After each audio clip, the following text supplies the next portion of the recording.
kita akan memulai pertemuan pertama untuk mata kuliah struktur aljabar 1. Untuk kontrak kuliah yang isinya sekaligus RPS akan segera saya upload ke LMS. Untuk pembahasannya nanti saat video conference-nya sudah bisa. Jadi sekarang kita masuk ke pendahuluan. Kira-kira overview-nya seperti ini. Ada dua hal yang akan dibahas, teori himpunan dan pemetaan. Lalu nanti ada sedikit untuk pertemuan selanjutnya, yaitu operasi biner.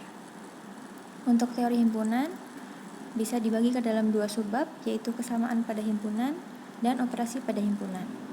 Untuk pemetaan dibagi menjadi definisi fungsi atau pemetaan, fungsi sama dengan pemetaan ya, dan beberapa pemetaan khusus. Untuk himpunan dan pemetaan ini mungkin hanya sedikit mengulang dari yang sudah diajarkan sebelumnya. Nah, himpunan sendiri dia tidak memiliki definisi seperti definisi formal, seperti misalnya di aljabar linier dulu ada definisi dari ruang vektor atau vector space.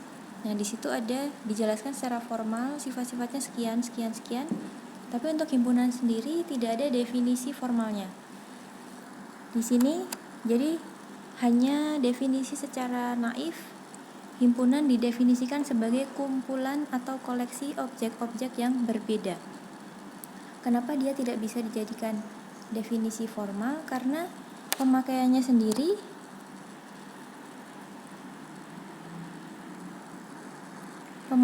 definisinya sendiri dia memakai kata kumpulan dan koleksi. Sementara kumpulan dan koleksi ini sebenarnya hanya sinonim dari himpunan. Jadi definisinya menggunakan dia sendiri, jadi aneh. Jadi tidak ada definisi formalnya. Nah, pendefinisiannya secara naif bisa dilakukan dengan mendaftar isinya atau anggotanya. Ada yang bilang anggota, ada yang bilang unsur. Bahasa Inggrisnya elemen ya. Contohnya ditulis seperti ini pakai kurung kurawal 1, 2, 3. Di sini juga ada A beta 2020 kuning. Yang penting isinya berbeda. Jadi seandainya kita mau menulis misalnya tahun 1994. Misalnya ada suatu himpunan yang berisi semua bilangan dari tahun 1994. Nah, misalnya kita mau menulis begini. Nah, di sini ada 2 kali 9, padahal himpunan itu hanya yang berbeda. Jadi kita menuliskannya 9-nya satu saja. Gitu. Jadi kita hanya melihat yang berbeda. Dan urutannya tidak kita perhatikan. Nanti 194 himpunannya bakalan sama artinya dengan 491 dan seterusnya. Atau cara yang kedua, selain mendaftarkan isinya atau anggotanya, kita mendeskripsikan sifat dari isinya. Jadi kita mendeskripsikan syarat keanggotaannya. Contohnya di sini himpunannya berisi semua bilangan real yang lebih dari sama dengan min 2. Jadi min 2-nya ikut dan kurang dari 32. Jadi 32-nya tidak ikut.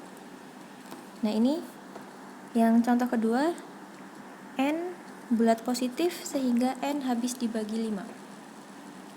Oh ya, di struktur aljabar ini harus lebih terbiasa lagi dibandingkan aljabar linier untuk melihat variabel. Semakin banyak variabel dan semakin sedikit angka mungkin. Nah, di sini kita bisa menukarkan, maksudnya adalah dari kalau kita punya syaratnya, kita bisa menuliskan isinya. Contohnya yang di sini N bulat positif habis dibagi 5. Berarti dia kelipatan 5 dan bulat positif. Jadi mulai dari 5, 10, 15 dan seterusnya.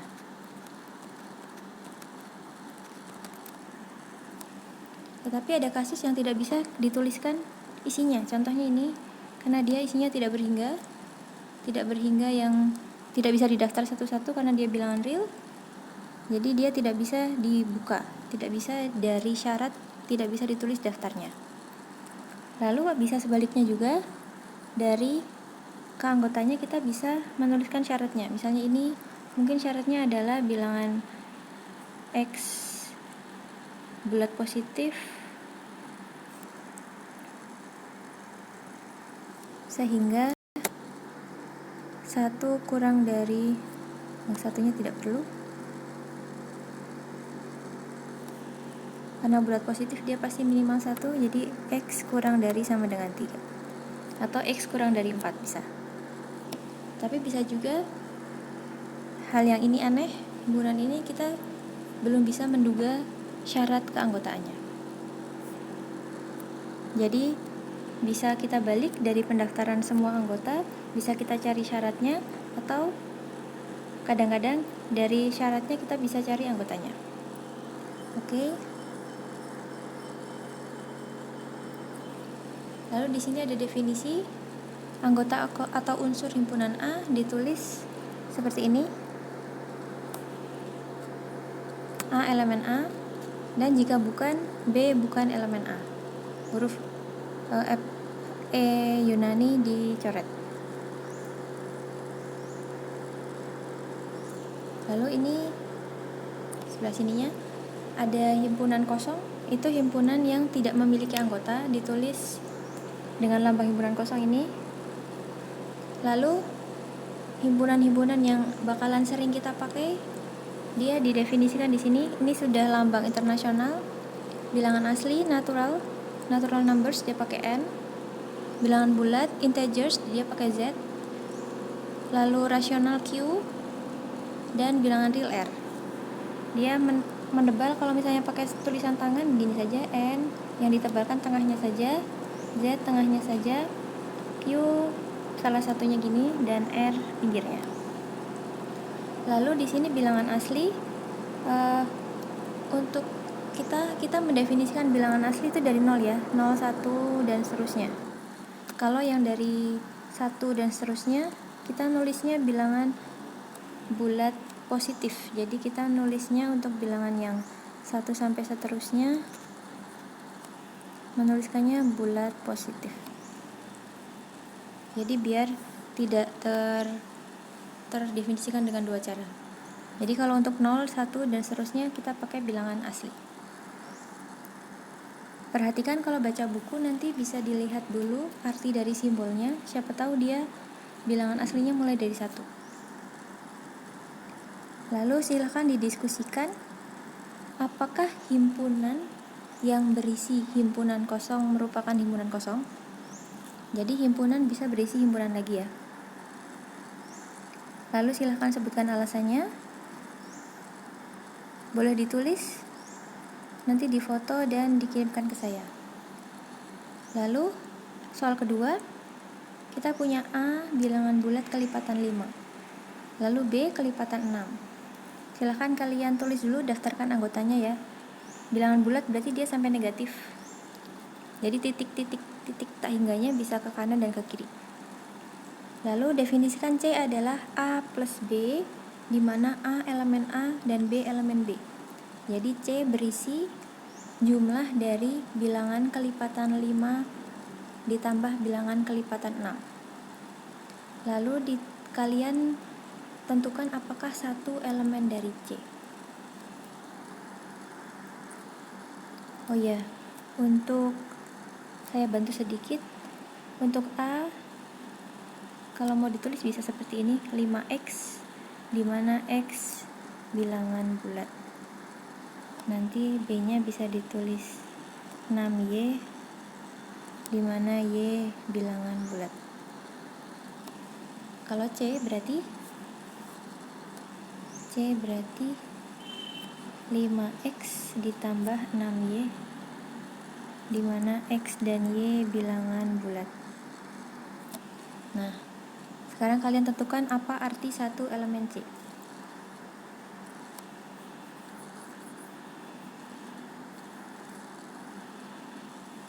Satu elemen C, maka 1 harus dapat dinyatakan sebagai 5X plus 6Y. Nah, kalian cari X dan Y-nya. Lalu yang ketiga, apakah 2020 elemen C? Ini bebas saja, boleh mengumpulkan, boleh tidak.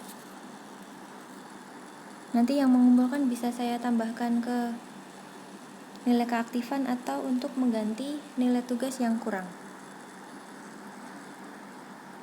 Lalu kesamaan pada himpunan. Ini definisinya. Dua himpunan A dan B dikatakan sama jika anggota-anggotanya persis. Anggota di A persis juga anggota di B. Contohnya, anggota A adalah huruf-huruf pada kata matematika. Nah, tadi kalau misalnya dia berulang, dia cukup ditulis satu. Jadi M-A-T-E, M-nya tidak usah lagi, A-nya tidak usah lagi, T-nya tidak usah lagi, lalu I, lalu K. Jadi ini ya, matik. Lalu kalau kita nulis yang B, ketika matika E, T, I, A, M. Ketiam. Jadi dia A dan B sama, cuma beda urutannya saja. Jadi A sama dengan B. Lalu di sini jika setiap anggota A juga adalah anggota B, maka A disebut himpunan bagian dari B. Lambangnya seperti ini, A subset B. Kalau digambarkan di diagram Venn, setiap elemen atau himpunan dari A adalah anggota himpunan B. Jadi digambarkan begini. Jadi A subset B. Setiap elemen atau unsur di sini dia masuk di B. Lalu kalau misalnya dia proper subset atau himpunan bagian sejati, kita tuliskannya tidak pakai sama dengan di bawahnya. Artinya A itu benar-benar masuk B dan ada elemen di sini. Ada elemen di sini yang ada di B dan tidak di A. Kalau dia subset yang seperti ini, dia masih bisa A sama dengan B. Jadi subset ini artinya A himpunan bagian sejati dari B atau A sama dengan B. Gitu.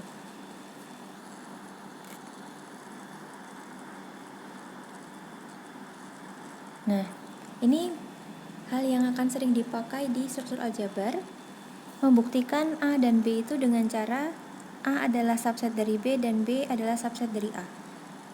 Ini membuktikan A sama dengan B. Artinya kalau kita mau membuktikan yang sebelah sini, kita ambil A elemen A, kita tunjukkan bahwa A juga elemen B. Sebaliknya, kalau yang sebelah sini kita ambil B elemen B, ini variabel saja ya. Kita akan tunjukkan bahwa B juga elemen A. Maaf, saya kadang-kadang pakai anggota, unsur, dan elemen itu interchangeable ya, sama saja. Jadi contohnya, spoiler alert, untuk A, B, C yang tadi, A-nya adalah kelipatan 5, B-nya adalah kelipatan 6, dan C-nya adalah kelipatan penjumlahan dari 5X ditambah 6Y. Itu adalah pada akhirnya C itu berisi semua bilangan bulat. Jadi semua bilangan bulat adalah bisa dinyatakan dalam ini, 5X ditambah 6Y. Nah, kita menunjukkannya adalah C masuk di Z dan Z masuk di C. Nah, kalau ini udah jelas ya, C masuk di Z, C subset Z, karena 5 bilangan bulat, X bilangan bulat, 6 bilangan bulat, Y juga bilangan bulat. Jadi pasti saat dikalikan dan dijumlahkan dia pasti masih masuk bilangan bulat. Nah, yang susah adalah ini, membuktikan bahwa Z itu masuk di subset dari C. Nanti ini kalian baca sendiri, ini solusinya. Kalau sekarang nanti takutnya tidak mengerjakan dulu. Nah, sekarang operasi pada himpunan. Kita punya union U, irisan yang N. Kalau union Berarti ini A dan B kita ambil semuanya. Jadi X sehingga X masuk di A atau X masuk di B. Kalau irisan dia harus dua-duanya dia masuk di A sekaligus masuk di B. Jadi yang ini atau yang ini dan. Ingatnya gampang ya, ini kayak U jadi atau, yang ini kayak N jadi dan. Oke, lalu ada ini bacanya apa ya? A/B. Saya lebih suka yang ini biasanya A kurang B. Artinya adalah dia sebelah sini. Ini A ini B. Jadi dia himpunan di A, masuk di A, tetapi dia tidak boleh yang masuk di B. Jadi yang sebelah sini tidak boleh karena dia merupakan himpunan B. Yang kita lihat cuma sini saja. Contohnya A minus B itu kalau misalnya A-nya tadi kelipatan 5 dan B-nya tadi kelipatan 6, berarti A minus B itu kelipatan 5 yang bukan kelipatan 6. Jadi kelipatan 5 dikurangi kelipatan 5 dan 6 KPK-nya 30, jadi kelipatan 5 dikurangi kelipatan 30. Jangan pakai X karena tadi udah dipakai Z.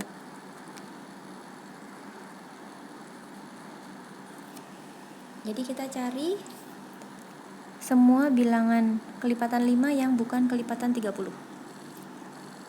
Lalu ada cross, yaitu A cross B itu artinya kita bikin pasangan A, B, di mana yang pertama A dia masuk di A besar dan B masuk di B besar. Ini juga akan sering kita pakai di setelah ini operasi biner. Ini sudah pernah di ini ya, bilangan misalnya R kuadrat yang ada di aljabar linier, dia kan sebenarnya adalah kumpulan X, Y, di mana X dan Y dua-duanya bilangan real. Jadi ini di kasus di mana A sama dengan B. Jadi R kuadrat. Dia menghasilkan bidang ini ya.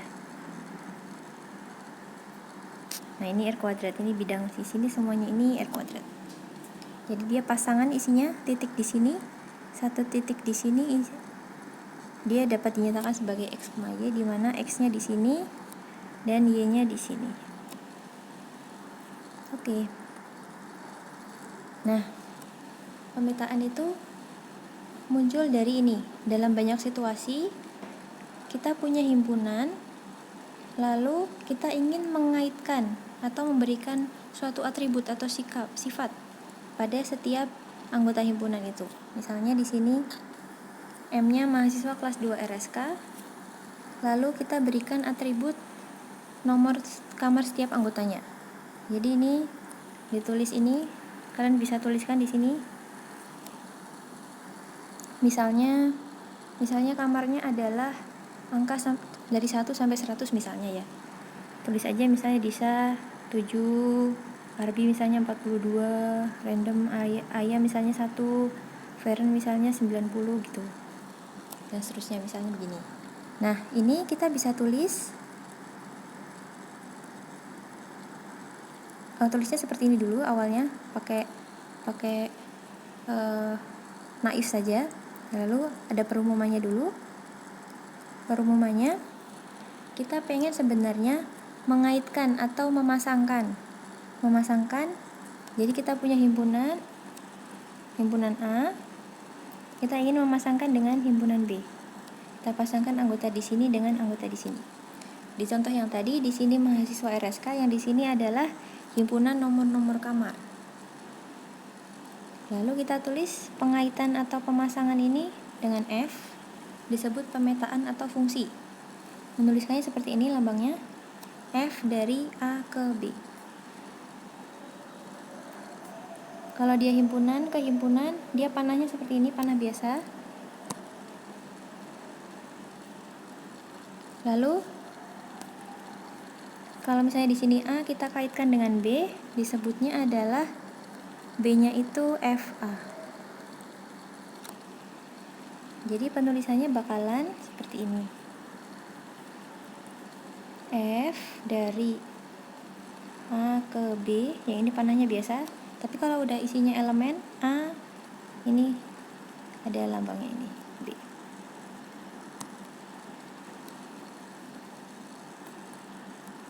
Ini A to B, yang ini A maps to B. Bacanya gitu. Kalau bahasa Inggris. Jadi himpunan A ke himpunan B, A dipetakan ke A kecil dipetakan ke B kecil. Lalu contohnya seperti tadi, misalnya kita ambil saja 4 dulu, yang 2 teratas dan 2 ke bawah. Lalu nomor kamarnya, jadi penulisannya bisa seperti ini. Tadi 7, 4, 2, 1, 90 misalnya. Jadi penulisannya F Disha, F Arbi, F Iya, dan F Feren. Nah, definisinya ini F fungsi atau pemetaan dari A ke B adalah suatu aturan pengaitan masing-masing anggota A dengan tepat satu anggota B. Ini kuncinya, anggota A semuanya harus ikut, masing-masing anggota A, dan dia cuma bisa dipasangkan dengan tepat satu. Jadi kalau misalnya fungsinya misalnya mahasiswa kelas 2 RSK dengan band favoritnya, mungkin tidak bisa jadikan fungsi karena satu orang bisa punya banyak, kecuali dipaksa untuk memilih satu yang paling suka. Jadi yang di sini masing-masing anggota A semuanya harus punya. Contohnya tadi kan semua orang pasti punya kamar dengan tepat satu, kamarnya pasti satu. Lalu himpunan asalnya disebut domain, himpunan tujuannya kodomain. Lalu himpunan anggota B, jadi himpunan bagian dari B, nggak harus seluruh B, yang merupakan peta dari F. Artinya maksudnya kita ambil elemen di B yang dia punya prapetanya, dia punya A yang dipetakan ke B. Kalau kita ambil semua B yang seperti itu, kita bisa tuliskan dia FA, A-nya besar. Itu disebut daerah peta atau range atau image dari F. Jadi contohnya misalnya semua kamar mungkin ada yang kosong, nah kita ambil yang ada mahasiswanya saja. Nah, himpunan nomor-nomor yang ada isi mahasiswanya itu disebut daerah peta atau image dari F. Lalu misalnya ini F dari A ke B itu pemetaan, bolehkah B dan C di B yang berbeda, sehingga jadi di sini ada B, ada C, sehingga A dipetakan ke sini. Ini nggak boleh ya, ini tidak boleh terjadi karena dia pemetaan. Kalau ini terjadi dia bukan pemetaan. Lalu yang kedua, B di B. Nah, bolehkah terdapat A dan X sehingga ini B, FA-nya B, FX-nya juga B. Nah, ini boleh ya. Boleh terdapat dua anggota di A yang punya peta yang sama. Contoh yang tadi bisa satu kamar isinya 2 orang. Lalu di sini yang ketiga, misalkan B elemen B, apakah selalu terdapat A? Kalau kita lihat di sini, apakah selalu terdapat A sehingga A dipetakan ke B? Jawabannya belum tentu ya. Karena bisa aja ada himpunan yang tidak terpilih. Ada anggota himpunan B yang tidak terpilih. Contohnya tadi kamar yang kosong. Nah, kalau untuk tadi kan kita masih mendefinisikan dengan mendaftar semua pengaitan. Jadi kita tulis F Disha, tadi F Aril ya, Arbi, lalu F dan seterusnya sampai F Iya dan F Feren. Nah, itu kita mendaftar semuanya. Nah, seperti himpunan tadi, selain mendaftar, kita juga bisa pakai deskripsi atau formula. Contohnya yang di sini tadi, kalau tadi deskripsinya tadi kan F memetakan anggota himpunan A atau masing-masing mahasiswa dengan nomor kamar. Jadi itu juga bisa merupakan suatu deskripsi. Yang ini juga bisa, contohnya seperti tadi mahasiswa kelas 2 RSK, lalu kita punya N itu A, B sampai Z semua alfabet, dan kita kaitkan G itu masing-masing mahasiswa dengan huruf awal nama lengkapnya.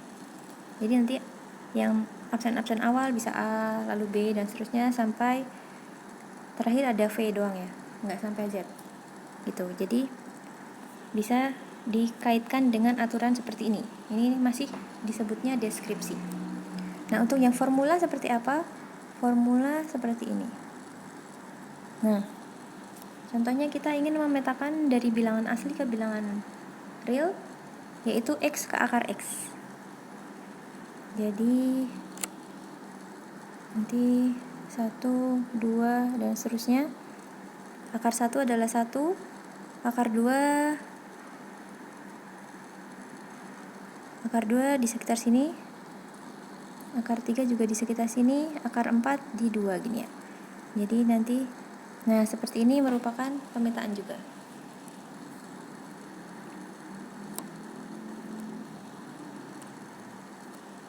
Oke. Lalu ada definisi pemetaan identitas. Ini pemetaannya dari himpunan A ke A sendiri. Jadi A sama dengan B. Maksudnya tadi kan dari A ke B, sekarang B-nya adalah A sendiri. Lalu setiap anggota juga dipetakan ke dirinya sendiri dan disebut pemetaan identitas. Notasinya pakai iota. Ada buku yang pakai I juga, I, A. Kalau iota A berarti dia dari himpunan A ke himpunan A dengan peta dari A kecil adalah A kecil itu sendiri. Disebut pemetaan identitas.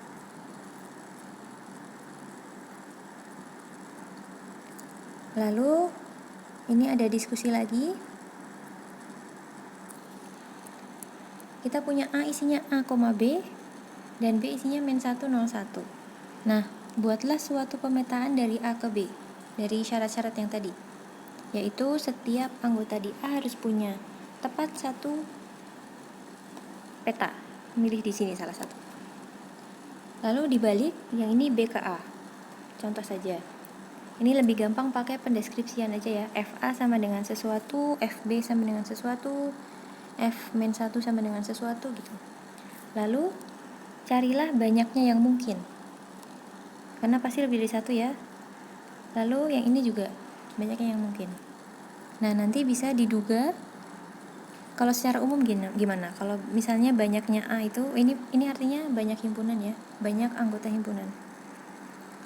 Banyaknya isi dari A, banyaknya anggota A itu M, banyaknya anggota B itu N. Nah, berapa banyak pemetaan dari A ke B? Nanti bisa diduga. Minggu depan kalau misalnya belum ada yang menemukan akan saya jawab. Atau bisa googling juga. Nah, lalu ada beberapa pemetaan yang khusus. Nah, ini ada namanya 1-1 atau injektif. Ini yang satunya lagi surjektif atau pada. Yang ini one to one, bahasa Inggrisnya one to one function. Yang ini on to, pada itu on to. One to one function sama on to, dia injektif dan surjektif. Injektif itu seperti apa? Dia kalau A1 tidak sama dengan A2 di A sini, maka dia tidak boleh dipetakan ke yang sama. Jadi kalau A1 tidak sama dengan A2, haruslah peta dari A1 juga tidak sama dengan peta dari A2. Untuk lebih jelasnya kita bisa lihat ilustrasi. Di sini mungkin agak blur. One to one. Nah, di sini not one to one. Yang sini not one to one. Berarti terjadi seperti ini. Kalau tidak satu-satu berarti bisa terjadi ini. A dan D dua-duanya dipetakan ke hal yang sama. Ini yang bukan satu-satu. Kalau satu-satu seperti ini, tidak terjadi tabrakan di sini. Lalu kalau pada atau onto, pada itu artinya adalah B-nya tuh kepakai semua. Jadi setiap B kecil di B dia punya A, sehingga B adalah peta dari A. Jadi contohnya yang tadi. Nah, yang ini pada. Ini pada karena dia kepilih semua. Yang ini tidak pada karena ada 2 yang tidak dipilih. Lalu yang terakhir adalah bijektif. Satu-satu pada. Ada yang bilang korespondensi satu-satu ya. Dia dua-duanya, injektif dan surjektif. Nah, di sini kalau injektif dan surjektif atau bijektif, dia jelas di sini dan di sini banyaknya harus sama ya. Karena satu memilih satu. Satu memilih satu dan hanya satu. Di sini, nah, boleh juga ada fungsi yang tidak dua-duanya. Tidak satu-satu, tidak pada. Di sini tidak pada karena ada yang bolong, dan tidak satu-satu karena ada terjadi seperti ini. Dan ini malah bukan fungsi karena terjadi percabangan di sini ya. Lalu untuk grafik ini fungsi-fungsi yang terkenal.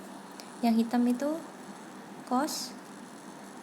Di sini harus terbiasa dengan variabel. Jadi di sini santai saja t-nya, x-nya diganti t. Sama-sama variabel. Y-nya cos t dan yang biru y-nya sin t. Nah, di sini satu-satu atau pada. Untuk sudah menjadi grafik, kita mengeceknya seperti ini. Kalau untuk satu-satu, kalau tidak satu-satu, kita bisa tarik di sini garis set. Nah, di sini terjadi memotong di banyak tempat ya.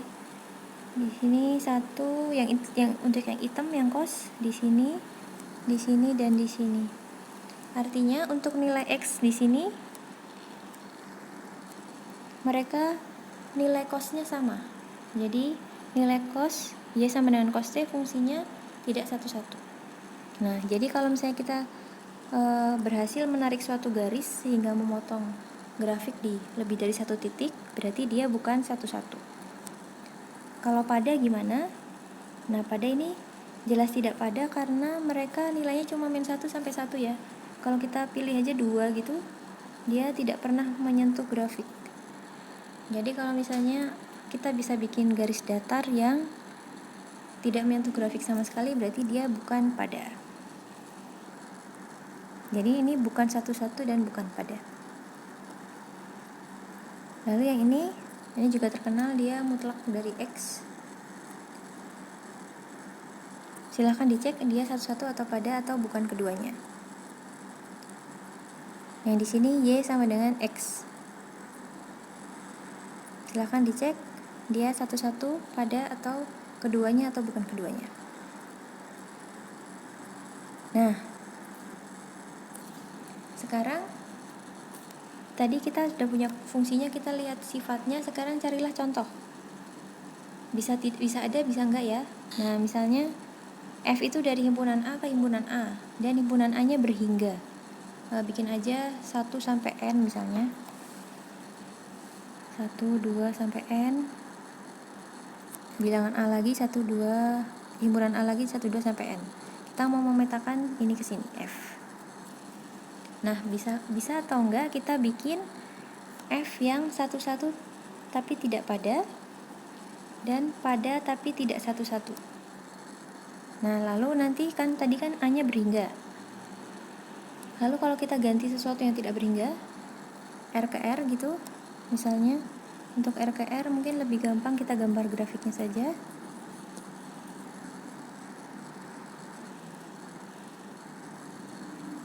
Bisa nggak kita gambar grafik fungsi yang satu-satu tapi tidak pada? Gambar grafik G gitu, gimana caranya? Satu-satu tapi tidak pada, dan pada tapi tidak satu-satu. Silahkan dicari caranya. Untuk yang diskusi-diskusi ini bisa mengerjakannya sunnah ya, tapi boleh mengumpulkan tadi. Mengumpulkannya bisa lewat email. Lalu komposisi fungsi. Ini yang bundaran-bundaran ini ya. Kita punya F-nya dari A ke B. A ke B ada pemetaan F, lalu B ke C ada pemetaan G. Nah, kita bisa bikin GOF atau F komposisi G. Jadi bacanya dia kebalik dari awal dulu karena F-nya dipakai dulu. Jadi GOF dari A itu A-nya dimasukin F dulu baru dimasukin G. Jadi F komposisi G.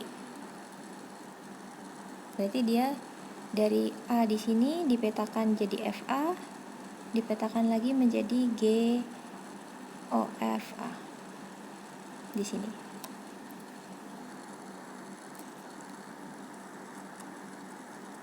Lalu inverse itu jadi syaratnya pertama F-nya harus satu-satu pada dulu. Lalu jadi sudah jelas A dan B banyak anggotanya harus sama. Lalu kita bikinnya seperti ini. Misalnya kita punya di sini A, kita punya FA. Ini B ya. Ini F. Nah, kita bikin G, dia sebaliknya. Dari B yang tadi ke sana arahnya, yang sini ke sini. Yang kita punya B, kita petakan ke A. Nah, karena satu-satu pada, semua B pasti punya prapeta. Semua B di sini pasti punya A di sini. Dan selalu cuma punya satu karena dia satu-satu. Jadi tidak mungkin ada B di sini yang di sini ada A sama A aksen. Tidak mungkin terjadi yang seperti ini. A dan A aksen dia dua-duanya ke B gitu. Tidak mungkin terjadi. Jadi karena dia satu-satu, jadi setiap B ini nggak ada. Setiap B kita bisa petakan dengan A saja, cuma satu. Jadi terjadi seperti ini. Nah, nanti GOF dari A itu adalah G dari FA dan FA adalah B. Jadi hasilnya A lagi. Jadi GOF dari A adalah A lagi, FOG dari B adalah B lagi. Maka disebut F dan G saling inverse.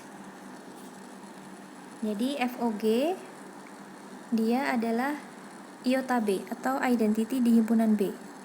Karena dia G dulu, G-nya kan dari B ke A ya. B ke A dan F-nya adalah A ke B. Habis itu A ke B. Jadi FOG itu dari B ke B. Jadi dia identity di himpunan B. Lalu kita punya GOF. Kalau GOF berarti F-nya dulu A ke B dan habis itu G B ke A. Jadi dia dari A ke A. Jadi GOF merupakan identity map di himpunan A. Kita bisa tulis F sama dengan G inverse atau G sama dengan F inverse. Jadi F sama dengan G inverse jika dan hanya jika FOG sama dengan iota B dan GOF sama dengan iota A. Saat jika F adalah inverse dari G, jika dan hanya jika komposisi mereka menghasilkan fungsi identitas. Lalu ada lemma. Lemma ini seperti teorema yang masih kurang terkenal. Jadi kalau misalnya dipakai di ujian seharusnya dibuktikan dulu, tapi untuk kita tidak usah. Kalau teorema bisa kita sebut saja langsung dan langsung dipakai. Ini lemma. Kalau kita punya F-nya dari A ke B, G-nya dari B ke C, H-nya dari C ke D. Jadi ada 4 himpunan sekarang A, B, C, D. A, B, C, D. Nah, nanti kalau misalnya F dikomposisikan dengan G dulu, baru hasilnya dikomposisikan dengan H, akan sama saja dengan G dikomposisikan dengan H, baru dikomposisikan dengan F. Jadi intinya adalah kalau misalnya terdapat segerombolan fungsi yang bisa dikomposisikan, jadi misalnya di sini ada 3, kita punya H, G, F. Intinya adalah kalau kita punya segerombolan sederet fungsi yang bisa dikomposisikan, urutan komposisinya tidak masalah. Jadi di sini tidak perlu ditulis kurung pada akhirnya. Ekspresi ini tidak perlu ditulis kurung karena kita tidak perlu melihat yang mana dulu yang dikomposisikan. Intinya seperti itu. Kalau dikaitkan dengan sifat dari ale ini adalah artinya komposisi itu bersifat asosiatif. Lalu ada lemma 2. Nah, ini kalau misalnya F dan G keduanya satu-satu, maka komposisinya juga satu-satu. Dan jika keduanya pada, maka komposisinya juga pada. Nah, ini teaser untuk minggu depan, operasi biner. Operasi biner pada himpunan A itu pemetaan dari A cross A ke A. Jadi bisa tulis A, B misalnya. Penulisannya operasi biner suka ditulis misalnya bintang gitu ya. Bintang dari A cross A ke A, B. Kenapa pakai B? Karena bisa saja A dan B itu dua elemen yang berbeda. Kalau A, takutnya dua-duanya sama. A, B dipetakan ke A operasi B. Nah, kuncinya adalah setelah dioperasikan, jadi A dan B dua-duanya ada di A. Dia disebut operasi jika setelah dioperasikan mereka masih ada di A. Biner ini karena dia pakai 2 ya di sini. A cross A. Jadi yang dioperasikan dari 2 gitu. Dari 2 elemen. Contohnya. Nah, tadi kita udah tahu bahwa di bilangan bulat Z jika di sini didefinisikan dulu. Ini nggak usah ya, bikin bingung. Tentukan apakah aturan pengaitan bintang adalah operasi pada himpunan A. Jadi misalnya pakai bintang di sini adalah plus, lalu A-nya adalah Z. Jadi untuk operasi kita lihat dulu himpunannya apa, operasinya apa. Lalu kita punya kalau A-nya tadi kan bintang itu, atau kita tulis langsung plus saja. Plus itu mengaitkan bulat dengan bulat ke bulat lagi. Ya. A dan B ke A plus B. Sini biar garis. Oke. Nah, gini. Jadi dari nomor ini kita tulis secara seperti ini, kita tulis dengan cara bintang seperti ini. A-nya adalah Z dan bintangnya adalah plus. Jadi plus dia dari Z ke Z, dari Z cross Z. Apakah menghasilkan Z lagi? Ini diperiksa ya. Nah, kita tahu bahwa kalau A dan B bilangan bulat, jumlahnya adalah bilangan bulat juga. Jadi plus di sini adalah suatu operasi biner. Lalu yang kedua, Z plus, dia bilangan dari 1, 2 sampai tak hingga. Dan bintangnya adalah minus. Jadi kita harus memeriksa kalau A, B elemen dari bulat positif, apakah A minus B elemen bulat positif juga? Ini harus diperiksa. Dan jawabannya tentu saja enggak ya. Kita pilih saja bilangan A-nya kecil, bilangan B-nya besar. Misalnya A-nya 3, B-nya 7. 3 dikurangi 7 itu minus 4, dan minus 4 bukan elemen dari Z+. Nah, jadi minus ini tidak bisa menjadi operasi di Z+. Karena hasilnya bukan di Z+ lagi. Lalu yang ketiga, ini A-nya adalah semua bilangan genap, even. Dia tulisannya adalah 2Z, karena bilangan genap semuanya bisa dinyatakan sebagai 2 kali sesuatu. Jadi even ini isinya adalah 2N, di mana N-nya elemen bulat. Apakah dia merupakan operasi. Plus dari E cross E, apakah dia akan ke E lagi?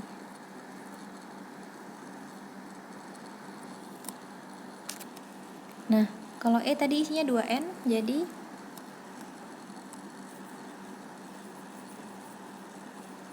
pernyataan ini plusnya itu memetakan 2N, 2M, dia akan dipetakan ke 2N ditambah 2M. Sementara 2N ditambah 2M itu adalah 2 kali N plus M. Di sini masih merupakan bilangan genap. Jadi 2N masuk di even, 2M masuk di even, hasilnya 2N ditambah 2M dia masih masuk di even. Jadi yang nomor 3 ini adalah merupakan operasi biner. Nah, coba yang nomor 4. Kalau ganjil gimana? Apakah plus di bilangan odd, even, ganjil, genap? Kalau di odd, apakah plus masih merupakan operasi biner? Silakan diperiksa. Lalu yang ini, nah yang ini sudah terkenal, bilangan real. Plus di bilangan real apakah operasi? Bilangan real ditambah bilangan real apakah merupakan bilangan real? Lalu yang terakhir, perkalian. Jadi perkalian bisa ditulis A dot B atau dia bahkan bisa ditulis nggak pakai apa-apa, AB saja. AB bisa diartikan sebagai A kali B. Nah, kalau bintangnya sendiri adalah perkalian di bilangan R, apakah masih merupakan operasi? Apakah bilangan real kali bilangan real adalah bilangan real juga? Nah, ini referensinya saya ambil yang mudah sudah bahasa Indonesia milik Pak Bara. Tadi saya sudah upload di bab 1 ini. Milik dari Pak Bara dari ITB. Lalu kalau misalnya soal yang enak adalah dari Durbin. Kita lihat apakah ada di buku saya.